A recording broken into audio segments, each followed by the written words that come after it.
Nos acompaña el doctor Rómulo Salazar. Hemos hablado generalmente de política, pero ahora vamos a hablar de una cuestión que nos parece interesante. Esto del Código del Trabajo. ¿Qué es el Código del Trabajo para empezar un poco, para ir ubicando eso? Bueno, el Código del Trabajo pues, fue el resultado de la lucha de los trabajadores, en definitiva, ¿no? Hasta que me parece que fue en 1930 y pico, al finales de los años 30, pues se expidió, sí, el 38 fue, se expidió el primer Código del Trabajo, que fue en definitiva en gran parte la colección de un poco de normativas de orden legal que ya se habían dictado, ¿no?, en el curso de los acontecimientos, las conquistas de los trabajadores, la revolución liberal incluida, ¿no? ¿Ya?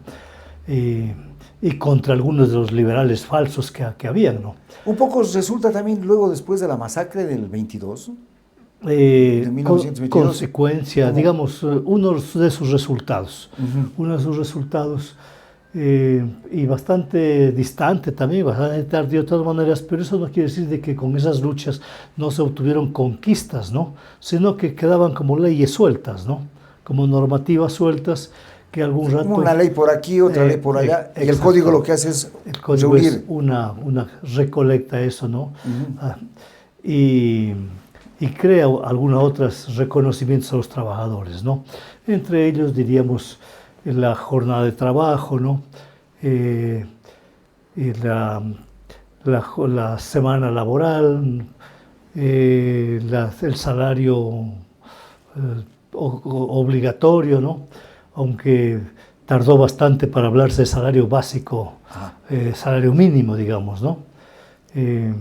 Bueno, cuestiones con normativas como la cuestión de la asociación de los trabajadores, el surgimiento del sindicato, la sindicalización, las agrupaciones, el tratamiento de los conflictos sindicales en forma evolutiva, porque fue evolucionando eso y fue mejorando, fue perfeccionándose, ¿no?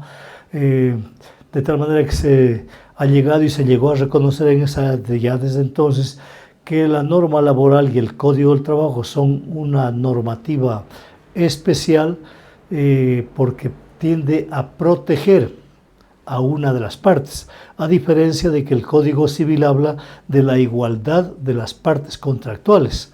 El Código del Trabajo habla de que el trabajador es parte de la relación laboral, pero es parte que hay que protegida por la misma normativa laboral que en algunas cosas difiere de las normas del Código Civil en materia contractual. Ahora, esa es una de las cuestiones que mucha gente en este momento viene planteando, la necesidad de que el Código del Trabajo y el sindicalismo sea aplicado para las relaciones que se dan en el sector privado, pero que el sindicalismo y esas relaciones no pueden replicarse en el sector público. Sí, eso es cierto. El Código del Trabajo estableció y establece una diferencia entre el servidor público, digamos, hablemos el servidor administrativo, el servidor de oficina, con una condición, y la condición del trabajador, del que pone la mayor parte de su energía son de orden material. No es que no intervenga su situación mental, ¿no? Su energía mental, ¿no? Su intelecto, exactamente, sino que prima, ¿no? Prima o concurre, mejor dicho, también la actividad material, la actividad manual, ¿no? Física, ¿no? En la actividad administrativa propiamente concurre en el oficinista en mayor grado, en cambio, la intelectualidad, el nivel intelectual. El conocimiento que tiene de una determinada profesión. Eso determina que se trate de forma diferente, ¿no? ¿Ya? Al trabajador, como concurre más la cuestión de orden material, ¿no? Entonces ese es reconocido para un tratamiento especial, que es en el Código del Trabajo. Hay mucha gente que señala, dice, ese sindicalismo, ese reconocimiento está bien, pero en el sector privado, no en el sector público. No puede haber sindicatos en el sector público. En el sector público hay el sindicato de los trabajadores, pero los servidores públicos se los ha venido reconociendo en las asociaciones de servidores municipales, por ejemplo, ¿no? Hay un sector de servidores municipales, ¿no? Aquellos que no son ni pueden ser trabajadores, entonces no están en el sindicato, pero están en cambio en su asociación y reclaman y tienen derecho a hacer sus reclamos de orden, ¿qué diríamos?, laboral también, pero en ese ámbito. Ahora, doctor, ¿qué ha pasado con el Código Laboral y con el sindicalismo en el sector público? Bueno, yo entiendo que lamentablemente en los últimos años y como consecuencia de un proceso degenerativo, el sindicalismo en el sector público ha sufrido graves golpes. Ha sido objeto de una deformación de orden ideológico, en donde, en definitiva, como la organización sindical como instrumento de defensa de los trabajadores ha ido poco a poco desapareciendo. Ya usted no oímos que haya algún planteamiento de defensa de los trabajadores o algún planteamiento de los trabajadores en defensa de la misma entidad en la que trabajan, o de la defensa de procedimientos que deberían respetarse en la entidad pública en interés no solamente de los trabajadores, sino del interés público, de la ciudadanía, sí, del interés institucional, ¿no? Entonces ya no hay ni siquiera para el reclamo de los trabajadores, ni hay queja tampoco, ni reclamo de los sindicatos de que se ingrese trabajadores o con calidad de trabajadores o con calidad de servidores públicos provisionales cada vez que se cambia un mandatario en un gobierno local, en un gobierno seccional. Y obviamente cosas por el estilo deben ocurrir en otros niveles, en los niveles ministeriales del trabajo y de otros sectores públicos, ¿no? Pero ese desorden que viene dándose, ese atentado desde el cual se maneja un caudillismo que promociona e ingresa a gente que trabajó en la campaña electoral, por lo menos temporalmente los ingresan, eso no es motivo, lamentablemente, de un reclamo de los trabajadores, y eso ha terminado, no solamente que en que no son ya defendidos ni unos ni otros, ni el Estado, ni la sociedad, ni la ciudadanía, ni los que ingresan en esas condiciones, ni los que han sido trabajadores anteriores. Ajá. Y eso se viene dando no solamente en el ámbito de los trabajadores, incluso en los sectores intelectuales, en el magisterio, en las universidades, hay un desclasamiento, ¿no? En donde ya no interesa sino dar el cargo, que vaya y que esté ganando a tiempo parcial, incluso a tiempo completo, pero con un sueldo inferior. Y otros son los que tienen la condición de titulares con sueldos de $3,000, de $4,000, de $5,000, según la antigüedad, dicen, ¿no? Ya. Pero entonces, ese es realmente producto desde la descomposición de las dirigencias sindicales, de las dirigencias gremiales. Usted también en los gremios no encuentra hoy ninguna presencia de las dirigencias gremiales.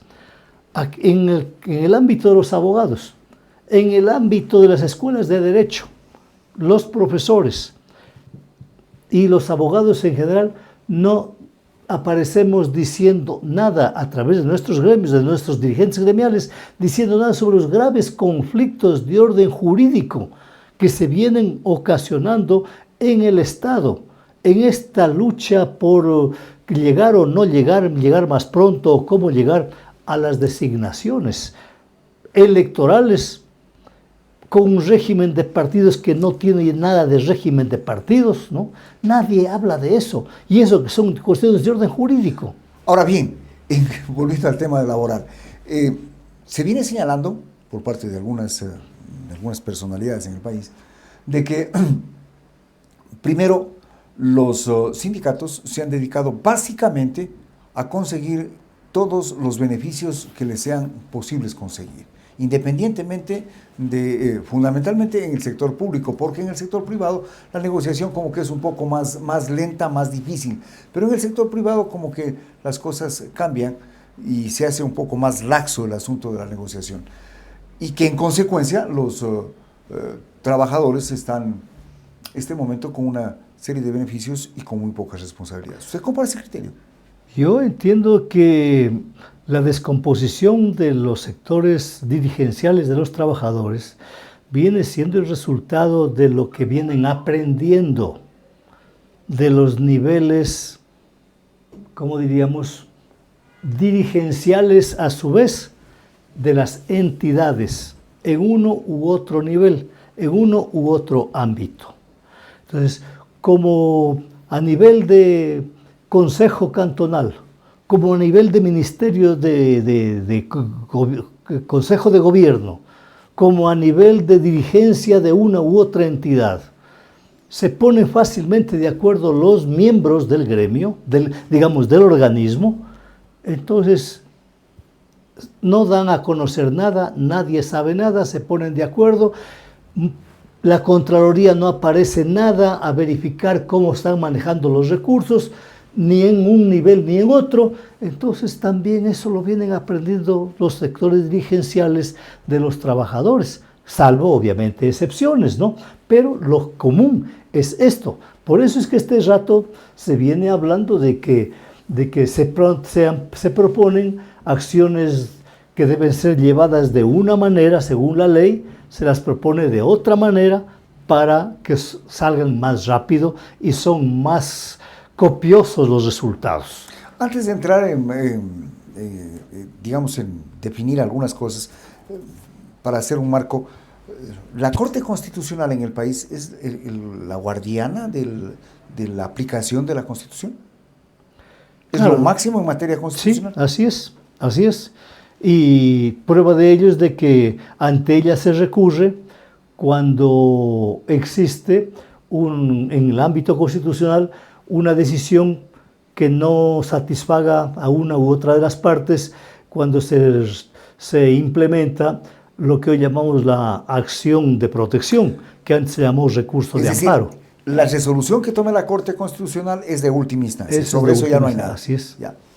La Corte Constitucional acaba de señalar que ha habido por ahí un trato no tan especial, o ha habido un trato especial más bien, para los contratos de 4 instituciones, el CNEL, la CNT y no recuerdo las otras, en donde se han beneficiado con alguna cantidad, e incluso en una de las resoluciones ordena que los trabajadores de la CNEL, por ejemplo, devuelvan lo cobrado en demasía. Sí, ese es un asunto que mire usted que aparece ante la opinión pública, ante la ciudadanía, se convierte en una especie de escándalo. Habiéndose iniciado este proceso de lo que yo conozco en los meses finales del 2021.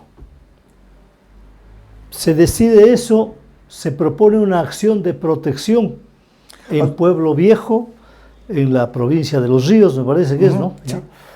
Y en pocos días la Corte Provincial confirma esa decisión en la que se otorga en definitiva el acceso a cobrar valores que corresponde normalmente a los trabajadores.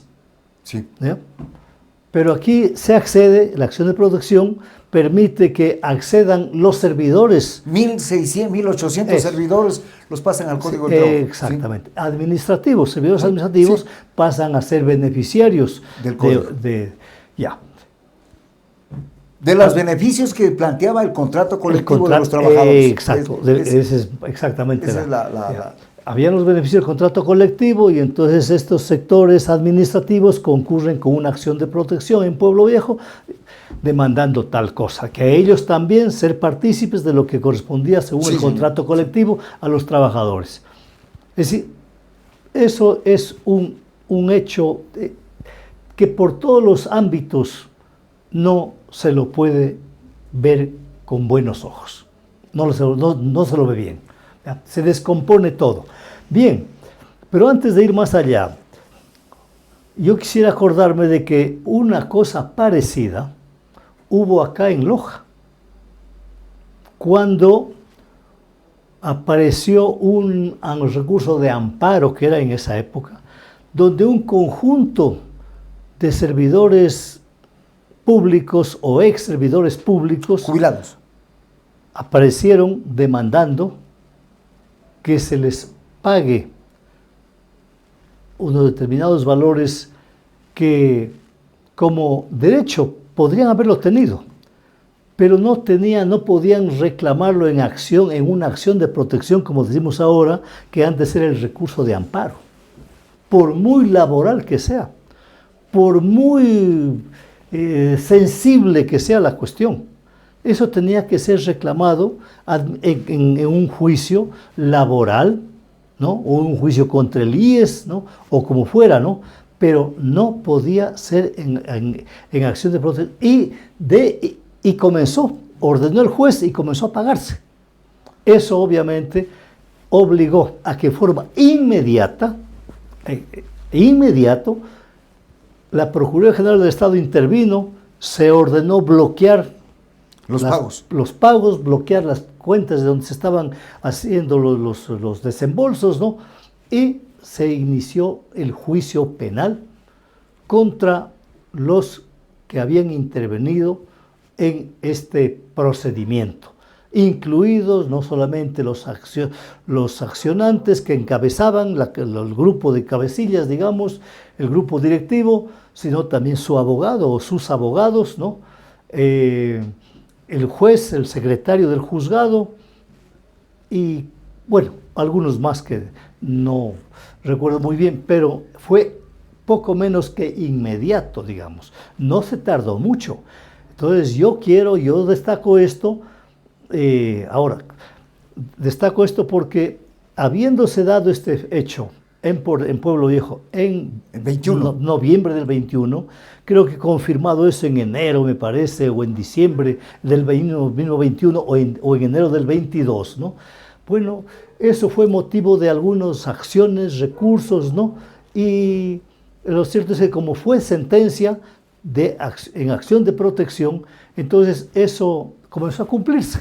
Pero ahí hay una diferencia, diría yo. En el un caso se pagaba y en este otro solamente se incorporaba a los trabajadores al código. Exacto. Entonces no había erogación inmediata de dinero, no había. ¿Cómo no? Empezaron a cobrar. Pero no había el pago para todos. Digamos, la magnitud del asunto y todo eso. Sí, lo que me parece, digamos, el parecido que le encuentro es a que mediante una acción de protección, una acción constitucional que se hizo aquí, veo que aparece allá. Se pagó en el un caso y se los incorporó en el otro, en este que estamos conversando. Se incorporó a los administrativos. Ya una cosa parecida ocurrió aquí con la cuestión esta de la demanda de esta empresa Safety contra el municipio de Loja. También es con recurso de amparo. Una acción igual, ¿ya? Entonces se propone ahí en alguna parte de algún cantón, no recuerdo bien este rato, de la costa provincia, de los ríos mismo, me parece que fue. En Quevedo. En Quevedo, exacto. Se confirmó en Babahoyo, en la Corte Provincial, ¿no? Y como no hubo una defensa seria, profunda, de buen nivel profesional, intelectual y jurídico, ¿no? Con una formación profesional, pues, mire usted, hemos llegado, no sabemos este rato qué fin mismo tuvo eso, lo que para unos ya la Corte Constitucional se habría pronunciado confirmando eso, o ignorando, o desechando la acción, etcétera, pero no tenemos información. En medio de la conversación hemos ido de un lugar a otro. Estábamos hablando del Código del Trabajo y hoy estamos en el asunto de los amparos constitucionales. Pero volviendo al asunto del lo común en eso es que la acción de protección se la está utilizando, no es que se presta, se la utiliza maliciosamente. En uno o en otro lado, para uno u otro objetivo. Maliciosamente está utilizada. Es como cuando en un juicio civil quisiéramos meter preso a una persona. Esa es la cosa. Y no es así, pues, ¿no? Y amparo ahora es para todo. Ahora recurren al amparo y se falla y se favorece, y por mucha cantidad de dinero como en este rato estamos dejando viendo. De lado los fallos, de lado los... Volvamos al tema inicial. Yo quisiera su opinión respecto de esto del Código Laboral. ¿Se está abusando del Código Laboral? ¿Se está desnaturalizando la esencia del código de que era de defender los intereses de los trabajadores para convertirlo en un instrumento de chantaje? Vea, en este rato la Corte Constitucional emplea, según me he informado, la idea de que se ha desnaturalizado desde la primera y segunda instancia el carácter de la acción constitucional para ordenar esto. No, para lo que está pasando. Ya. Y claro, de otro lado se viene hablando, ¿no?, de que existen muchas conquistas laborales, ¿no?, que es excesiva la atención que da el Código del Trabajo, las garantías que da el Código del Trabajo a los trabajadores, y que por eso se producen estas cosas. Y que entonces la idea, el objetivo de este concepto, de esta elaboración, es reducir las conquistas laborales. Primero se desacredita, entonces hay que desaparecerlas, ¿no? E incluso irán a desaparecer también la acción de protección, ¿no? ¿Ya? Porque esa es la que se está prestando. Y no es que se está prestando, es que la están mal utilizando.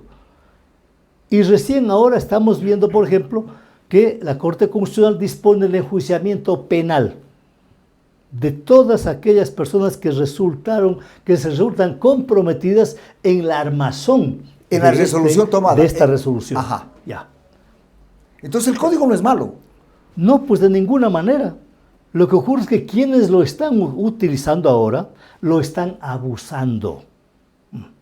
Porque igual ocurre con el CPCSS, con el Consejo de Participación, ¿no? Entonces dice, ese organismo solo ha servido, no sirve de nada, porque ahí ha habido muchos escándalos. Sí, entonces hay que volver, y como se dice, hay que eliminarlo, ¿no? Hay que reformar la Constitución. Sí, hay que derogarlo, ¿no? Y volver a la etapa en donde esas autoridades que se nombran en el Consejo de Participación se nombraban en el seno de la Asamblea Nacional, que hoy es hoy, y antes era Congreso. ¿Y cómo se hacía en el Congreso?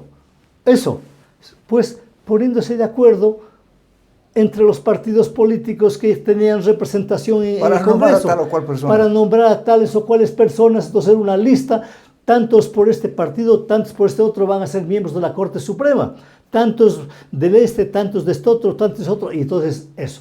Ese acuerdo no se hacía públicamente en el Congreso, se hacía entre los partidos. Y eso, se hacía una lista y esa iba y se la aprobaba en el Congreso. A eso quieren volver. Y como en el Consejo de Participación Ciudadana, lamentablemente, no ha llegado gente con capacidad, no, gente con formación política, con una formación intelectual. Incluso algunos de ellos se corren cuando les dicen que la Fiscalía los va a ir a buscar. Se esconden. Ni siquiera quieren ir a las sesiones, se quedan en su casa y participan en reuniones, en sesiones digitales, ¿no? ¿Cómo se llaman ahora esas cosas? ¿Ya? Bueno, pero desde la computadora en su casa, por temor a que...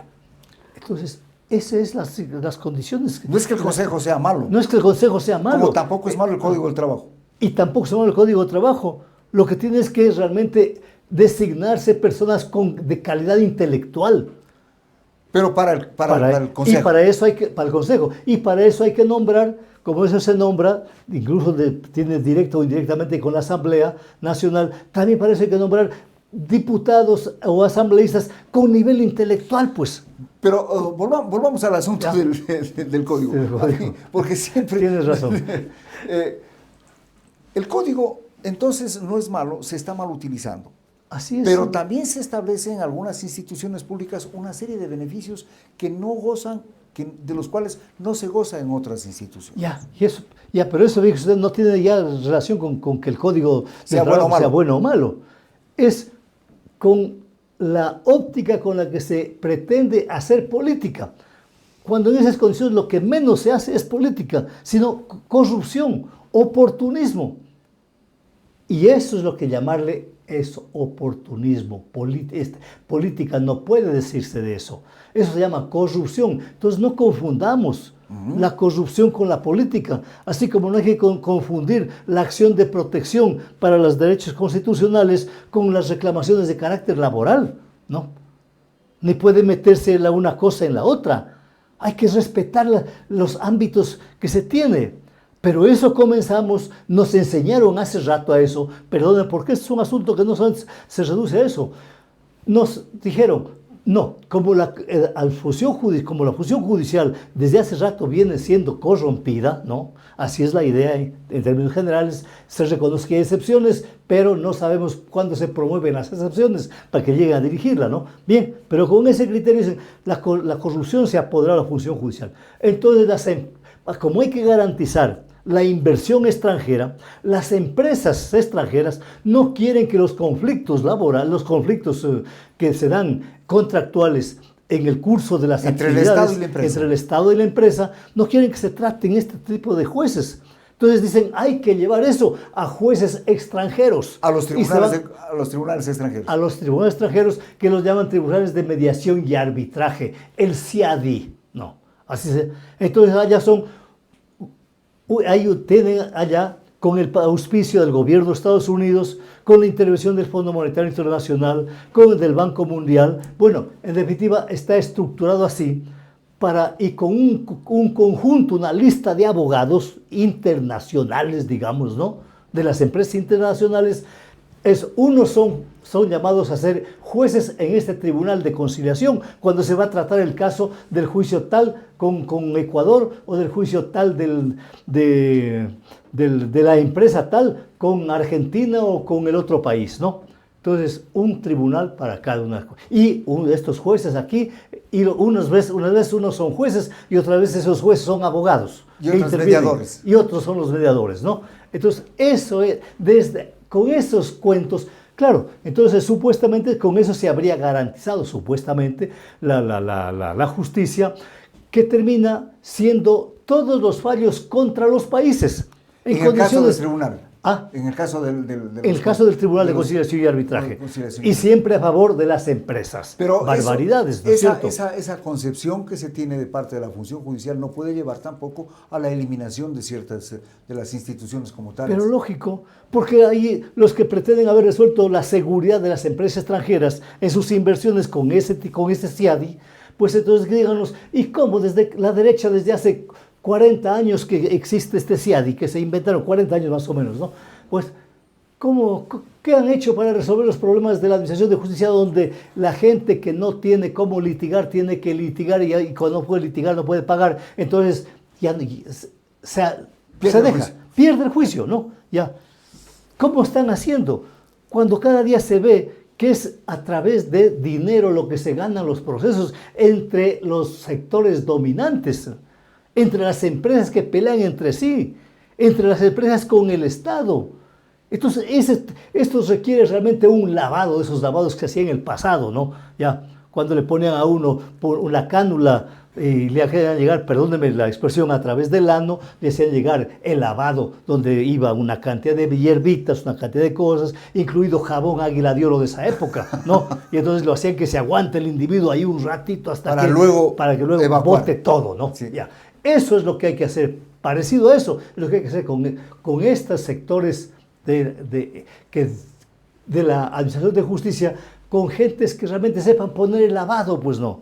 Porque si no se nombra un consejo de la judicatura que va y termina arreglando a su modo las cosas. Se nombra un consejo de participación ciudadana que tampoco asume una visión, porque no tienen visión, no tienen nivel intelectual para ver las cosas.